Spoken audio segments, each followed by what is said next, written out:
Muy buenos días y bienvenidos a este nuevo espacio en streaming. Yo soy Sandra Carvajal, subdirectora de dinero.com y esto es Al Tablero.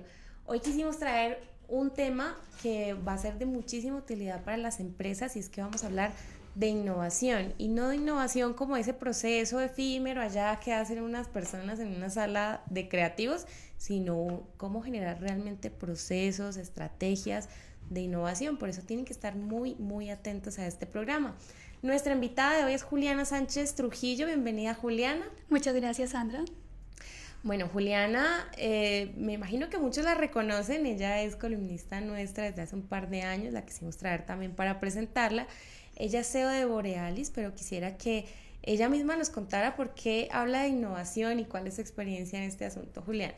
Bueno, Sandra, pues muchas gracias. Bienvenidos a todos los que se conectan con nosotros.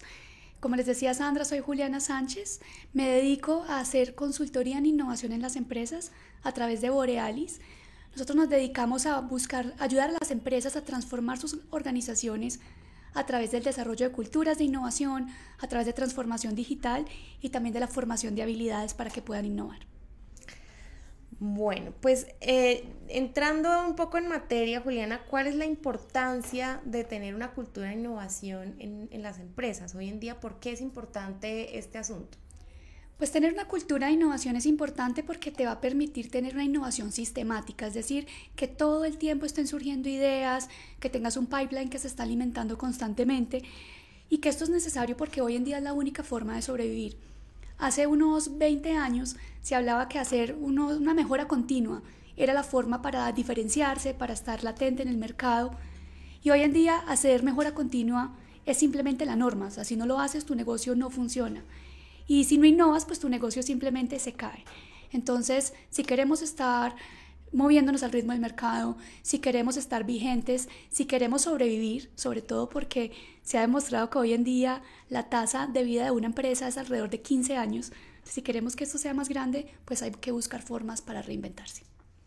Bueno, en este punto quisiera invitarlos a que participen en este programa porque recordemos que Al Tablero es un programa en donde ustedes pueden resolver sus inquietudes y lo más importante es que ustedes participen. Bueno, y por acá Alejo Col nos pregunta, las grandes ideas regularmente nacen en los estratos populares. ¿Por qué motivo la gente acomodada no genera buenas ideas cuando lo tienen todo? ¿Cuál es la relación de los problemas con las soluciones? Bueno, yo creería que esa es una buena pregunta porque en otros estratos podría verse muchas veces muchas más ideas. Es porque la creatividad surge de la necesidad. Entonces, cuando tenemos una necesidad clara, pues nos tenemos que reinventar, vamos a ser más recursivos. Pero sin embargo, en otros estratos también es posible. Aquí es un llamado muy importante para las empresas. La innovación tiene que estar ligada a una necesidad particular, sea una necesidad de estrategia del negocio, sea una necesidad del mercado, una necesidad interna, porque si no estamos buscando constantemente oportunidades bajo esas necesidades, va a ser muy difícil encontrar ideas que de verdad funcionen. Bueno, pues hablamos de unos procesos de innovación y hablamos de unas estrategias, pero ¿de quién es realmente la responsabilidad de innovar en el marco de las empresas? Esta pregunta me encanta porque aquí hay una concepción un poco errada de lo que debe ser creatividad y que debe ser innovación. Si entendemos la creatividad como ese primer proceso en el que se conciben las ideas, en el que se estructura, digamos, qué queremos hacer, y la innovación como ese proceso ya de implementación y hacerlo realidad, pues tenemos que entender a la organización de diferentes maneras. Entonces, las ideas quiero que vengan de todas las personas, que vengan de abajo hacia arriba, desde las señoras de los tintos hasta el presidente. Yo quiero que estén buscando constantemente oportunidades y formas de innovar. Pero la innovación hay que gestionarla de arriba hacia abajo. Es decir, si las cabezas de la organización no se montan en el bus de la innovación, esto no nos funciona. Porque es que las directrices tienen que surgir de arriba, el comportamiento tiene que surgir de arriba. De hecho, las investigaciones han demostrado que el clima para la innovación en las organizaciones depende un 67% del comportamiento del líder. Entonces, si tenemos líderes que están coartando las ideas, que, digamos, piden mucho pero no dejan hacer, que no contribuyen también con recursos para la innovación, pues hay un 67% de probabilidades de que en la organización los comportamientos no estén alineados con esto. Es muy importante que la estrategia venga arriba, sin embargo, todos deben participar en esa estrategia. Así es. Bueno, por acá Mireya Anzola nos hace una pregunta puntual. Ella seguramente tiene un gimnasio pequeño y pregunta cómo se podría innovar, qué se le ocurre, en un servicio al cliente a un gimnasio pequeño. Pues aquí esto es algo interesante y es entender que la innovación no solamente va en producto y en servicio, también puede ser en tu modelo de negocio, también puede ser en la experiencia de cliente, en la marca. Entonces una recomendación sería, siéntate a ver qué realmente están buscando las personas que van a tu gimnasio, por qué te buscan a ti y no a otro, qué diferencias se encuentran en el mercado o de pronto qué no hay. También puede ser temas de modelo de negocio como, pues, qué pasaría. Una pregunta loca, ¿qué pasaría si la membresía es gratuita y buscas otras fuentes de financiación para el negocio? Entonces, hay muchos frentes que van más allá del servicio como tal que te pueden ayudar a innovar en tu negocio. Uno pensaría que no existen herramientas para crear procesos de innovación, pero hoy en día todos esos procesos de innovación también se han reinventado. ¿Qué herramientas podemos encontrar en este momento para generar esos procesos? Bueno, pues hay diferentes herramientas. Si digamos hablamos de proceso de innovación como tal, se pueden ver desde el punto de vista de las herramientas de proceso creativo, como hoy en día se habla mucho de solución creativa de problemas, se habla de design thinking. Hay otra metodología que yo creo que tiene mucho potencial en Colombia, que es la biomimética, que es, por ejemplo, partir de la innovación del estudio del comportamiento de la naturaleza. Tenemos otras metodologías más sistemáticas como lo sería TRIX o el Systematic Inventive Thinking, que estas metodologías lo que nos van a permitir es encontrar esas ideas y permitir que vayan avanzando. Sin embargo, siempre es importante que en el proceso pues tengamos muy claros cuáles son los momentos en que se evalúa el proceso, quién los evalúa, digamos cuáles son los entregables o digamos las evidencias que hay del proceso, porque si bien pues queremos muchas ideas, también hay que pensar en la capacidad de la organización y por tanto pues no todas las ideas se podrán desarrollar. Entonces hay que tener muy claro qué es lo que busco, cuál es la estrategia a la que le estoy apuntando y apalancarme de todas esas metodologías que estaba mencionando para que eso pueda llevarse a la realidad.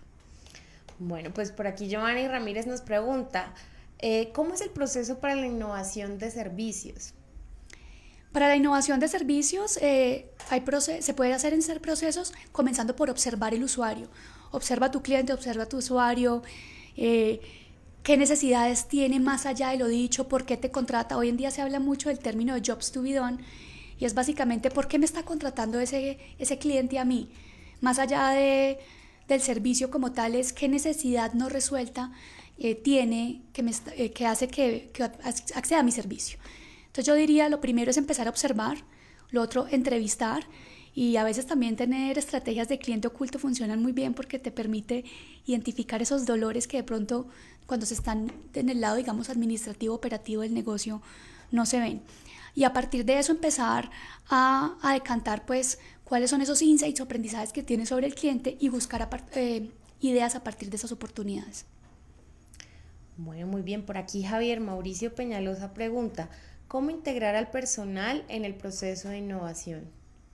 Esta es una buena pregunta. Yo pienso que hay que hacerle bulla a la innovación, sobre todo. Muchas veces la innovación o las estrategias se quedan en las cabezas directivas y no se habla del tema. Y entonces pretendemos que la gente, pues por ósmosis, sepa cuál es la estrategia. Entonces primero una cosa es comunicar qué es lo que queremos lograr. También empoderar a la gente. Yo pienso que aquí es muy importante formar habilidades creativas para que la gente sepa identificar oportunidades, sepa generar ideas y siempre es bueno también tener un sistema o una forma de recolección de esas ideas y que tengamos claro pues si las vamos a recoger también quién las va a gestionar, porque es que ese es otro problema muy grande que a veces tenemos y se piden muchas ideas y después no pasa nada.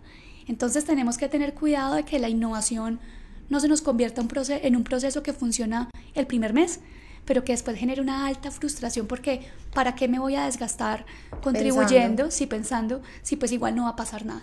Y esto es una historia que escucho una y otra vez en las organizaciones. Entonces yo diría, que la gente sepa de dónde llevar su idea, también que se promueva una cultura de tolerancia al error. Muchas veces también las personas no participan porque tienen mucho miedo de hacer el ridículo o de sentirse castigadas porque su idea puede ser aparentemente mala. pero la verdad es que a veces las ideas que son consideradas malas son las ideas que realmente funcionan. Entonces, promover una cultura de error, promover una cultura participativa, también aprender a no juzgar las ideas demasiado pronto y que la gente sepa pues cómo contribuir, muy importante. Sobre todo en una cultura en donde el fracaso está considerado como, o sea, en Colombia por lo menos, sí, el fracaso está considerado como uno de los peores momentos de la vida. O sea, en otras culturas, las culturas orientales, digamos en Estados Unidos, en Europa, el fracaso es parte natural del emprendimiento, parte natural del empresariado, en fin. Sí, y pues que eso es muy importante entenderlo, porque las investigaciones han demostrado que cuando estamos innovando, si estamos hablando a nivel de startup, hay un 70% de probabilidades de que la innovación fracase. Pero cuando estamos hablando de empresas ya establecidas, pues hay un 90% de índice de fracaso. Entonces, claro, si no estamos abiertos a equivocarnos, pues vamos a realmente a fracasar, porque el 90% de las veces nos vamos a equivocar. Claro, Entonces, pero equivocarnos, pero evaluando las consecuencias, sí, y evaluando qué falló para poder volverse a reinventar. Sí, la innovación se convierte en un proceso de gestión del conocimiento en el que vemos, bueno, ¿cómo hago en esto que me equivoqué? ¿Cómo lo reintegro a mi core del negocio? Y cómo itero para poder aprender y pues salir rápido, digamos, de esa equivocación. Bueno, por aquí Augusto Antonio Álvarez nos hace una acotación bastante importante en este punto. ¿Qué estrategia se puede utilizar cuando hay ideas innovadoras de abajo hacia arriba, pero quienes toman las decisiones le ponen la talanquera? Bueno, aquí lo importante es, pues primero yo diría sensibilizar a los líderes. Es muy importante, y en mi experiencia los líderes tienden muchas veces a coartar la innovación. Y es importante que todos entiendan qué es lo que están buscando y que también las personas tengan claro pues qué tipo de ideas busca la organización, que los criterios de selección de esas ideas sean claros. Me pasaba en estos días en una experiencia, un cliente me decía, ¿cómo hago para que el coffee break no pase como las ideas de innovación? Y pues si tú tienes claros tus criterios de selección, si tú tienes clara tu estrategia y las personas conocen qué tipo de ideas está buscando, pues el coffee break no llega porque no hace parte de lo que la organización dice estamos buscando como innovación. Entonces, por un lado es como delimitar la caja. Hablamos que innovar puede ser pensar fuera de la caja, pero es delimitar la caja, o sea, a qué tipo de cosas le estoy apuntando, y tener pues a los líderes como muy conscientes de qué se está buscando, y pues enseñarles a que también tienen que ceder un poco, porque esa es la parte más difícil, pero tampoco es imposible. Bueno, sí, uno siempre escucha eso de hay que pensar fuera de la caja, pero ¿cómo es eso de delimitar la caja? ¿Cómo así? Pues mira, cuando decimos pensar fuera de la caja, el cerebro realmente a veces se bloquea, porque si yo te digo invéntate algo, sí, uno queda... ¿algo de qué? Entonces delimitar la caja es decir, ¿algo de qué o algo para qué? ¿Cuál es la necesidad que trato de resolver? ¿Hacia qué va orientado? Entonces tu cerebro ya empieza a encontrar como más criterios de dónde agarrarse, y por eso la idea fluye mejor. Pero cuando la posibilidad es infinita de traigan ideas de innovación, pues lo más probable es que las personas traigan cosas muy sencillas, además muy incrementales, porque pues va a ser cosas que ven o que sienten como dolores, pero no realmente va a estar enfocado a algo que pueda realmente ser disruptivo. Ok, por acá nos pregunta Gustavo Ruiz algo que es muy importante entender. Él dice, ¿innovar es diseñar un plan de desarrollo por un periodo de al menos 5 años? Como parte de la estrategia de innovación, puede ser un periodo de 5 años, pero aquí la pregunta sería, ¿quieres innovar solamente en los próximos 5 años? Por eso es importante tener una cultura de innovación, pero una cultura de innovación que vaya todo el tiempo de la mano de la estrategia y que se esté actualizando para poder ver, digamos, cuál es ese horizonte de crecimiento. Una de las recomendaciones que yo le hago a mis clientes es, bueno, cuando buscamos ideas o cuando hay, digamos, ya iniciativas de innovación en la mesa, es ver, pues, a lo largo del tiempo qué es lo que queremos desarrollar, a dónde queremos llegar. Y claramente, si yo quiero empezar a enfocarme en temas de desarrollo de patentes, creación de nuevos productos, pues también hay que tener en cuenta que a veces esas investigaciones pueden tomar un poquito más. Entonces, claro, dependiendo de esos objetivos que yo tengo de innovación, pues voy trazando como esa línea de tiempo, que también es una línea que siempre se va corriendo. Tú vas llegando a los 5 años y pues cuáles son los 5 más y los 5 más. Entonces yo diría, si es un tema que no va solamente ligado a un periodo estático, pero que sí tiene que tener una planeación con una meta en el tiempo. Sí. Bueno, pues Vladimir Guzmán Triana pregunta, ¿cómo empoderar a los equipos? Precisamente estábamos hablando de ese tema, para que participen en ideas que permitan generar innovación. Una forma sencillísima de empoderar a los equipos es no darles la respuesta a todo lo que, a todos los, digamos, los problemas que ponen sobre la mesa.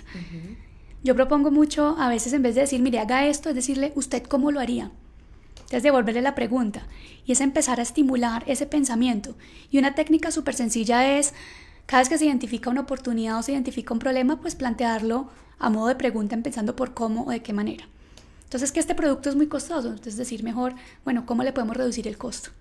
Y eso va a empezar a hacer que el cerebro de las personas se estimule y pues también, si estamos abiertos a escuchar todo tipo de ideas, aun cuando puedan parecer malas, también eso va generando una confianza que hace que las personas estén más dispuestas a participar.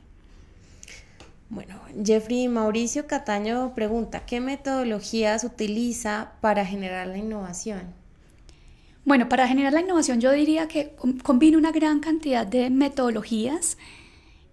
Siempre, no, creo que hoy lo he enfatizado demasiado y es el tema de la estrategia, es entender qué estamos buscando. Pero si hablamos de metodologías nuevamente, como mencioné hace un rato, herramientas como el design thinking, como la solución creativa de problemas, las metodologías ágiles, por ejemplo, que son como las que usa Google, que nos permiten muy rápidamente equivocarnos rápido y barato y ajustar para que las cosas funcionen. Hablemos de esas tres. ¿Qué significan esas tres? Bueno, digamos, las dos primeras que mencioné son metodologías creativas, la solución creativa de problemas, digamos que es la más antigua que existe, y es un proceso que básicamente aterriza nuestra forma natural de pensar.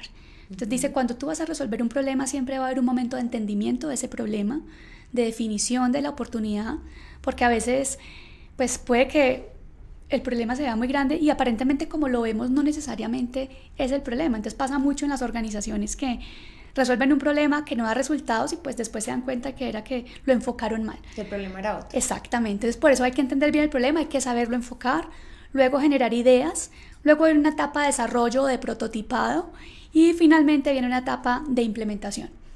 El design thinking es muy parecido, lo único que cambia es que en el entendimiento design thinking se centra mucho en el usuario, en entender el usuario, sus necesidades, y en la etapa de desarrollo enfatiza mucho los prototipos y es equivocarse rápido, entendiendo que el prototipo no tiene que ser ya el artefacto terminado, sino pueden ser temas de entender el proceso, hacer algo rápido en papel, porque la idea es probar y validar todo el tiempo en el mercado para poder asegurarnos de que tengamos éxito.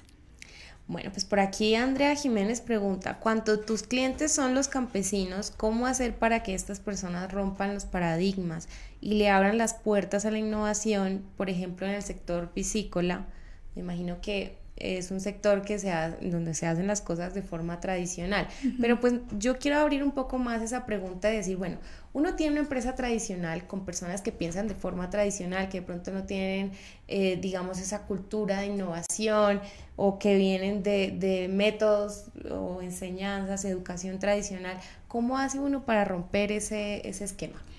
Bueno, primero eso es promover una mentalidad de qué pasaría si. Entonces podemos empezar con temas incrementales de qué cosas podría usted cambiar en su negocio que le harían la vida más fácil, o de sus procesos, o de la forma en que gerenciamos el talento humano, o de nuestros procesos con los clientes, qué podríamos modificar o qué podríamos mejorar para que las cosas funcionen bien. Yo diría que ese es el primer punto. Ya cuando queremos llegar a temas más disruptivos, pues vale la pena enfocarse también, estar pendiente de cuáles son las tendencias del mundo. Entonces, por ejemplo, si estamos hablando de piscicultura, ¿qué tipos de tecnología hay en otras partes del mundo en este sector que se estén utilizando? Que también tendencias sociales, tendencias ambientales, ese puede ser un lado. Por otro, ¿qué recursos tenemos y cómo los podemos apalancar? ¿Qué necesidades vemos en el usuario? Incluso a mí a veces cuando a los clientes les cuesta mucho encontrar oportunidades un poco disruptivas, me encanta hacer un ejercicio en el que les digo, si usted fuera su competencia, supongamos que somos la competencia y tenemos recursos ilimitados, ¿qué podemos hacer para acabar con esta empresa? Entonces se llama Mata la compañía y básicamente empiezan a surgir, claro, a veces surgen unas ideas que son un poco locas, un poco terroristas, pero realmente cuando uno se pone a pensar, entonces empiezan a surgir ideas como, bueno, hacer esto por los clientes o cambiar estas prácticas y empezamos a ver que de pronto viendo el negocio desde afuera se empiezan a ver muchas más oportunidades de cosas que se pueden hacer diferente o de oportunidades que no estamos aprovechando y que están ahí. Bueno, por aquí Alejo Col nos pregunta cómo se relaciona Colciencias con el sector público y el privado y los emprendimientos nacientes. ¿Qué empresas colombianas cuentan con departamentos de I+D+I? Bueno, entonces empecemos, digamos, por la parte de Colciencias. Colciencias tiene apoyo a las organizaciones en este momento, particularmente desde el programa de Pactos por la Innovación, que es un programa en el que buscan apoyar las empresas, hacen un diagnóstico y según el estado de maduración de la innovación, digamos que les ayudan con acceso a recursos o acceso a conocimiento que les permitan fortalecer ese estado de maduración. Muchas organizaciones de hecho van un pasito más allá y tienen incluso sus propios grupos de investigación y esto es un tema cada vez más común, sobre todo porque si queremos ver rankings, pues digamos ingresar a los rankings, muchas veces el tema de patentes va a ser considerado en una alta medida y pues esto implica que haya investigación. Y para lograrlo muchas veces no solamente el grupo de investigación es solo de la empresa, sino que una buena forma de hacerlo es unir la alianza, la empresa con la universidad. Un caso particular está, por ejemplo, Integra, que es la concesión que maneja el sistema de transporte de Pereira. Ellos tienen un grupo de investigación con la Universidad Tecnológica de Pereira. Entonces eso les ayuda mucho a facilitar el proceso. Pero empresas que tengan áreas de I+D+I, pues hay muchísimas. Está Ecopetrol, está pues Integra, como les decía. Alpina también tiene su área. En Nutresa vemos también que hay área de innovación y área de investigación. Entonces, pues realmente a veces no se conoce mucho, pero hay muchísimas empresas en el país que realmente están haciendo muchos esfuerzos al respecto. Bueno, y hablando de Ecopetrol, por aquí Alejo también había preguntado por qué la empresa más importante del país como Ecopetrol se niega a migrar hacia las energías limpias y continúa haciendo lo mismo con los combustibles altamente contaminantes. ¿Le pasará lo mismo? Él se cuestiona, dice, ¿le pasará lo mismo que a Telecom por no saber entender a tiempo el cambio al nuevo mercado? Es lo que uno ve como en la tendencia. ¿Qué pasará en ese momento? Sí, yo diría pues hay un tema que es lo que vemos hacia afuera y otra cosa lo que pasa hacia adentro. Aquí algo, tengo entendido que en Ecopetrol sí hay investigaciones frente a temas de combustibles limpios, sí. Igual aquí el tema que hay que entender es que esto pues requiere también de mucha investigación y también el tema de patentes y que uno de los principios de las patentes es uno no puede divulgarla antes de que esté patentada, si no pierde la oportunidad de patentar. Entonces son procesos que a veces pueden tomar mucho tiempo y por eso puede que no sea tan evidente. Particularmente pues no podría específicamente hablar de qué están haciendo porque pues no estoy adentro, sí, claro. Pero sí sé que se están adelantando procesos en el tema. Simplemente yo pensaría que es un tema de paciencia. Igual hablar de combustible es un tema que toma más tiempo y que también hay ciertos intereses políticos que pues pueden afectar un poco esos tiempos. Claro, eso no es tan fácil como decir no produzcamos más petróleo y dediquémonos a... No es tan fácil. Bueno, pues por aquí hay una empresa que desde su página oficial nos está escribiendo, se llama Gipsoft Desarrollo a Medida, y dice, somos emprendedores bogotanos y hemos visto que a pesar de tener buenas ideas para cambios empresariales en la era digital y la innovación como proceso de evolución empresarial, hemos encontrado lo difícil que se hace para emprendedores nuevos. ¿Por qué cree que pasa esto? O sea, ¿qué es lo que está usted viendo, Juliana, desde su conocimiento y de la cantidad de empresas que ha estado asesorando, que no está permitiendo que las personas, los emprendedores, los empresarios estén innovando? Para mí es un tema cultural. Es un tema de que a veces estamos demasiado estresados por encontrar la respuesta correcta y hasta no tenerla perfecta no nos arriesgamos.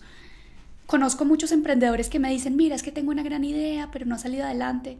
¿Has buscado apoyo? ¿Has estado en programas de aceleración de empresas? No porque si comparto mi idea me la roban.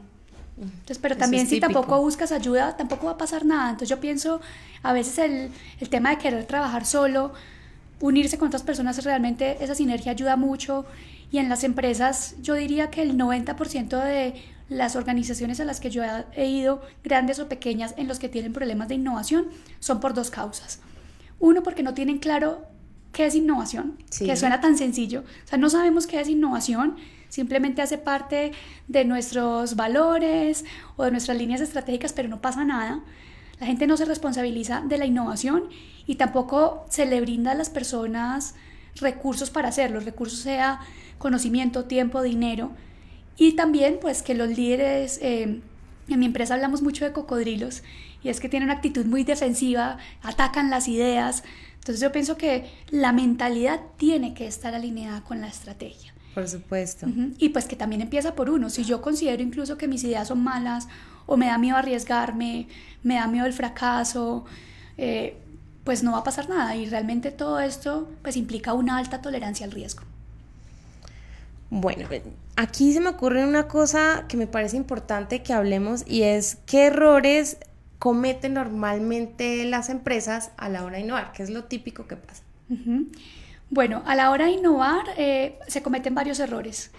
Primero, por ejemplo, yo diría en términos de indicadores, a veces solamente se establecen indicadores que le apunten a innovaciones disruptivas. Entonces, si usted no se inventa una nueva rueda completa que nadie nunca en el mundo haya visto, pues entonces no funciona. Y resulta que el tema es muy difícil hacerlo de esta manera, porque pues todas las ideas tienen alguna fuente, y también hay que entender la necesidad del negocio y ver pues hacia dónde va. Entonces yo pienso que un tema es no saber medir la innovación. Entonces también a veces se hace mucha innovación, pero se piensa que no se está haciendo porque pues la estamos midiendo mal. Otra cosa es no montar a los líderes en el bus. Nuevamente es, si los líderes no están alineados. Conozco muchas empresas que, por ejemplo, dicen, los gerentes de segundo nivel para abajo, todos están súper alineados con la innovación, pero el presidente no está de acuerdo. Pues ahí yo les digo, échese la bendición porque aquí no va a pasar nada. Entonces, tienen que estar todos muy alineados, y a veces, aunque sea difícil, hay que dedicarle tiempo. Entonces, conozco organizaciones en las que dicen, mira, nuestro índice para hacer innovación son 2 horas a la semana, y queremos unos proyectos de alta complejidad que transformen el negocio, nos dupliquen en ventas, pero realmente es realista pensar que con 2 horas a la semana vamos a sacar el proyecto. Entonces debería estar integrado en todos los procesos de la compañía. Así es. Y pues también hay que saber que hay sacrificios que hay que hacer. Innovar no solamente un tema de un chispazo, o sea, el chispazo es lo fácil, lo duro es cómo llevas eso al mercado, cómo lo implementas, y pues eso requiere un equipo dedicado. Claro, por supuesto. Y creo que hay varias personas que están encontrando eso en sus empresas, sobre todo el tema de que no son incluidos, o que los líderes no tienen muy claro qué significa innovar dentro de las empresas, o no tienen claro cuál es el potencial. Por acá nos comenta Johanna Tinjacá, existen empresas en las que todavía no todos los integrantes que trabajan son tenidos en cuenta para el desarrollo de la misma. Y nos comenta también Luis Miguel Ladino, ¿qué se debe hacer si el presidente no lidera estos procesos de innovación, pero hay personas abajo tratando de liderarlos, lo que comentábamos hace un momento? ¿Será que es necesario hacer un relevo? ¿Se puede modificar la estructura para abrirle paso a estos nuevos líderes? ¿Usted qué opina de eso, Juliana? ¿Será que uno tiene que hacer, para ser una empresa innovadora, tendría uno que hacer el relevo generacional y poner un millennial en la cabeza? Pues eso puede hacerse, pero no siempre es la solución. A veces digamos que hay organizaciones que sí les funciona mucho ese relevo generacional, pero en general yo diría tener un sponsor de innovación. Muchas veces también se espera que el gerente sea el que más promueva la innovación, o que hasta que pues no se dé ese alineamiento entonces no se hace.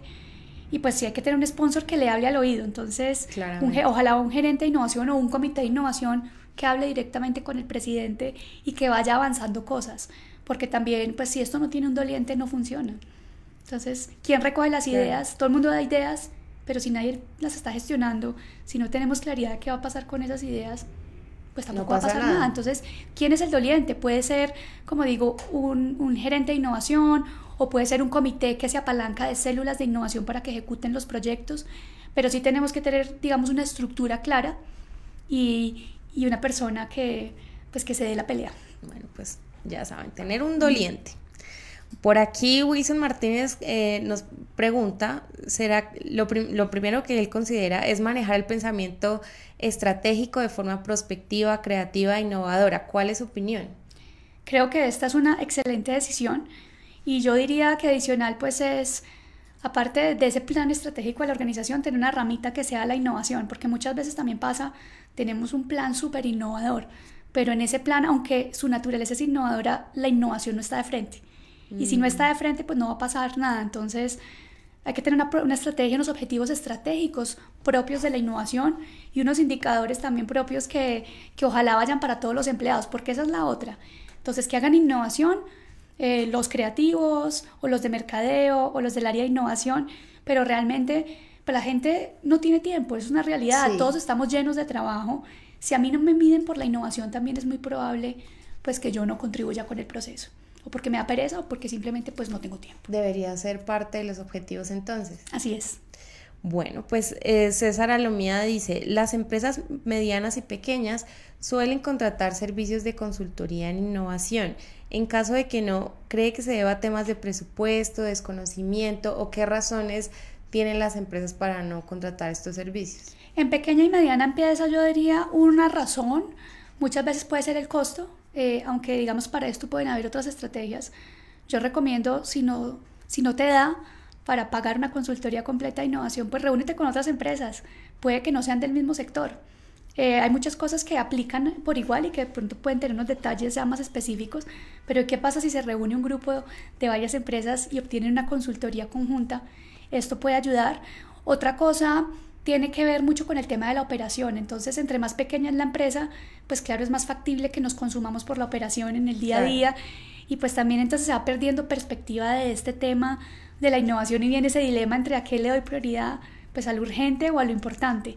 Pero realmente pues es importante también que así sea una pequeña empresa, esté pensando cuál es mi siguiente paso, que esté analizando el mercado. Y una pregunta que incluso en mi negocio hacemos mucho y es ¿cuál es mi periodo de caducidad? O sea, si yo sigo haciendo las cosas como las estoy haciendo hoy, ¿cuánto tiempo de vida tengo?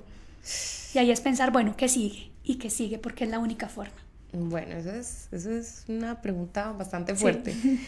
Oscar Javier pregunta, ¿cómo disminuir el riesgo cuando se está iniciando? Porque hablábamos de hay que perderle miedo al fracaso, hay que perderle el miedo al error, pero también sabemos que puede haber una forma de mitigar ese riesgo. ¿Cuál sería esa manera, Juliana? ¿Qué recomiendas? Sí, mi recomendación es validar y validar. Muchas veces creemos que tenemos una buena idea y entonces vamos corriendo porque queremos resultados ya, queremos ver dinero ya y a veces se nos olvida preguntarle al mercado pues si realmente esas ideas sí están alineadas con lo que el mercado necesita. Entonces por eso yo digo, pues equivóquese rápido y barato, pero esté preguntando. Claro. Incluso a veces asesorando, pues yo también soy docente y a veces me dicen tengo una idea de negocio, mi idea es buena, pues yo no sé, o sea, pregúntale a tu mercado. Entonces yo diría es estar preguntando todo el tiempo. Tengo mi concepto de negocio, pregunto. Empiezo a generar mis primeros prototipos, voy y pregunto. Estoy en mis primeros desarrollos, voy y pregunto, pero todo el tiempo estar en contacto con ese mercado, con ese cliente, con ese usuario. Bueno, eso también implica que uno tiene que abrir esos canales de comunicación directa con el cliente, estar escuchando al cliente, estar escuchando el mercado, esas necesidades que tiene el cliente, no es simplemente organizar los procesos internos. Así es, y de hecho pienso que hay que cambiar a veces mucho la percepción de ese cliente es un estorbo, qué pereza ese cliente tan difícil, a verlo como un aliado del negocio. Claro. Pues un cliente difícil a veces incluso me está mostrando cuáles son los problemas de mi negocio. Y da la pauta. Exactamente. De qué es lo que debe innovar también, o sea, puede que sea una muy buena herramienta. Sí. Esteban Buitrago Marín comenta, él tiene una percepción, dice, Japón es un país con pocos inmigrantes y dejó de innovar. ¿Piensa usted que si en Colombia traemos más inmigrantes seremos más innovadores? ¿Será que hay una relación directa en ese tema? Pues yo creería que eso es muy relativo. La verdad, yo creo que los colombianos tenemos un potencial muy alto de innovación. Es simple. Yo pienso que si, por ejemplo, en las organizaciones los sistemas no están dados para innovar, pues así traigas inmigrantes o te quedes con los que tienes, pues no va a pasar nada. Entonces, realmente yo pienso que sí es importante a veces viajar, conocer otras culturas. Esto puede ser un estímulo muy grande para identificar oportunidades para innovar, pero no necesariamente creo que traer inmigrantes pues sea la solución. Yo pienso que si las cosas primero no funcionan adentro, pues traer gente de afuera tampoco va a solucionar lo que adentro no funciona. Por aquí Luis García Suárez nos comenta, el valor agregado es un concepto ya muy complejo, ¿Cómo acompañarlo con valores éticos y no con publicidad de enfoque consumista? ¿Cómo adicionamos toda esta nueva ola de valores éticos, de agregarle al producto que sea responsable socialmente, ese tipo de cosas? ¿Cómo lo agregamos a los procesos de innovación? Pues si vamos desde el punto de vista del valor, la generación de valor, pues yo diría es ver cómo está entendiendo la empresa su generación de valor y que realmente sea un valor que sea acorde con sus clientes. Y lo que tú dices, Sandra, es muy importante, particularmente con las nuevas generaciones, millennials, centennials, pues es muy importante este tema de la transparencia, de que sea amigable con el medio ambiente. Y yo pienso que pues es una oportunidad también para la empresa para contar un poco más sobre sus procesos, para hablar de sus prácticas, porque entonces queremos ser una empresa altamente ética y transparente, pero somos completamente herméticos y no nos comunicamos y no mostramos también la forma de hacer las cosas, no contamos sobre nuestra cultura. Entonces eso pues realmente puede que genere mucha dificultad, pero yo diría lo principal sería es entender ese valor agregado como pues realmente qué es lo que el cliente percibe como valor y pues mostrarle de qué manera le estoy yo ofreciendo o supliendo esa necesidad. Bueno, por acá también nos hace una pregunta súper interesante Luis García y es si cree que nuestro sistema educativo está aplicando bien el concepto de generación, de innovación o seguimos creando profesiones básicas en Colombia. Yo creo que aquí esta es una pregunta interesantísima que me llega muy cercana y yo sí creo que en educación tenemos una oportunidad muy grande porque seguimos siendo una cultura y pues hay muchas culturas en el mundo que piensan de la misma manera en las que estamos muy enfocadas al examen, a la medición y no realmente enseñarle a los estudiantes a pensar. Es interesantísimo pensar que los estudiantes que están hoy en los colegios pueden llegar a tener profesiones que aún no existan y el cambio es muy acelerado. De hecho, IBM en el 2010 hizo una investigación para ver cuál era la cualidad más importante del liderazgo y decía que la creatividad. ¿Y por qué la creatividad? Pues porque vivimos en un mundo muy complejo que está cambiando todo el tiempo. Entonces yo saber la respuesta correcta pues no me va a servir de nada en 10 años. Lo que me va a servir es pensar de otra manera, es ser recursivo, es ver cómo replantear los problemas. Entonces yo diría la educación sí tiene que empezar a enfocarse más. Creo que en temas de emprendimiento ya hay un buen esfuerzo que se está logrando a nivel de colegios y universidades, pero tenemos que meterle más la ficha a educar para la creatividad, a educar para el pensamiento crítico y que realmente los estudiantes estén en capacidad de cuestionar el status quo e ir más allá de lo que se les pide. O sea, realmente es preguntarnos, pues, ¿qué queremos? ¿Queremos realmente ciudadanos útiles o queremos unos ciudadanos de molde? Pues entonces yo pensaría que en ese sentido tiene que cambiar. Y por aquí Johnny Cabrera, hablando de ese tema de la educación precisamente, dice, somos una institución de educación técnica. ¿Qué nos recomienda para poder iniciar con la implementación de la cultura de la innovación en nuestros programas ofertados? Yo diría, empiecen por revisar sus procesos, empiecen a mejorar ahí, a aprender a innovar en cosas pequeñas y también empiecen a crear metodologías que le permitan más exploración al estudiante. Entonces, las investigaciones han demostrado que aprendemos en un 90% lo que decimos y hacemos. Entonces, simplemente ser receptores pasivos de información no funciona. Es lleve al estudiante hacia la experiencia directa, póngalo a reflexionar, a hacer y realmente eso va a cambiar las cosas. Y aquí también digo, pues, ojo con lo que son tecnologías educativas, porque a veces pensamos que simplemente meter iPads en el aula o tener un tablero inteligente me va a solucionar el problema. Pero esto me funciona en la medida en que yo también incorpore el proceso de pensamiento del estudiante hacia el descubrimiento. Bueno, por acá es la primera vez que me pasa esto, pero llegó una pregunta para mí. Dice Andrea Jiménez Correal, es importante capacitar al personal en innovación. ¿Qué iniciativas tiene la revista Dinero en ello? ¿Hace falta iniciativa para capacitar a los empresarios? Andrea, yo le quiero responder que aquí consideramos que la innovación es parte primordial de lo que está pasando en este momento en el mercado, con los empresarios, con todo nuestro mercado. El mercado que tenemos hoy no es el mismo que teníamos hace un año o dos. De hecho, estamos generando este tipo de espacios utilizando las nuevas tecnologías. El streaming yo creo que lleva 2 o 3 años en el mercado y desde que inició estamos en esta iniciativa de acercar el periodismo a ustedes para que ustedes puedan capacitarse, inclusive participar en estos espacios y acercarles el periodismo, que puedan participar. Y adicionalmente le invito, Andrea, a que lea la columna de Juliana, que habla todos los miércoles sobre innovación en donde va a encontrar diferentes temas. Juliana, ¿qué temas uno encuentra en su columna? En mi columna estoy hablando sobre los problemas de liderazgo en la innovación, temas de estrategia, temas de recursos. También hablo a veces de cómo balancear las cargas en los trabajos. Entonces, pues yo simplemente diría, búsquenla todos los miércoles para que aprendan sobre diferentes temas y diferentes perspectivas de innovación. Bueno, pues Juliana, se nos acabó el tiempo. Pero vamos a estar muy pendientes de su columna. Ustedes de verdad los invito los miércoles. Ella es Juliana Sánchez Trujillo. Todos los miércoles van a encontrar una columna sobre innovación, sobre esos procesos que se pueden implementar en las empresas. Como preguntaba Andrea en su intervención y como comentaba, es importante que ustedes se mantengan al tanto de todas las tendencias que se están presentando en el mercado, porque estamos cambiando a 1000 por hora, todo ¿cierto, Juliana? Todo el tiempo. Todo el tiempo estamos. Juliana, muchísimas gracias por estar con nosotros en este espacio. No, me encantó y aquí estaré cada vez que tenga la oportunidad. Muchísimas gracias. Por supuesto que sí, y la esperamos en otra oportunidad. A ustedes muchísimas gracias por estar siempre conectados, gracias por sus preguntas y por participar en este espacio que es de ustedes. Que pasen una muy feliz tarde y nos vemos mañana en un nuevo Al Tablero.